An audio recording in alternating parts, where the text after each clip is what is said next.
मोहोळ येथील ST stand समोर काल मध्यरात्री शंभू प्रेमींकडून छत्रपती संभाजी महाराजांचा पुतळा विना परवानगी उभारण्यात आल्याची घटना समोर आली आहे। सकाळी हा प्रकार उघड होताच प्रशासनाने पुतळा हटवण्याच्या हालचाली सुरू केल्या। सदर जागेसाठी कोणतीही अधिकृत परवानगी घेण्यात आलेली नसल्याचे प्राथमिक माहितीतून स्पष्ट झाले। त्यामुळे संबंधित विभाग आणि स्थानिक प्रशासन सतर्क झाले असून कायदेशीर प्रक्रियेनुसार कारवाई तयारी सुरू झाली आहे।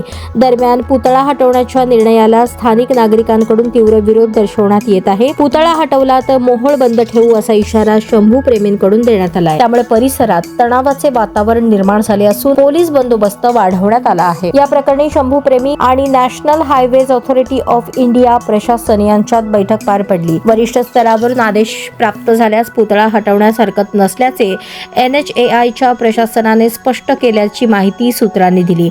दरम्यान परिस्थिती चिघळू नये यासाठी प्रशासनाकडून समन्वय साधण्याचे प्रयत्न सुरू असून कायदा व सुव्यवस्था अबाधित राखण्याचे आवाहन करण्यात आले आहे।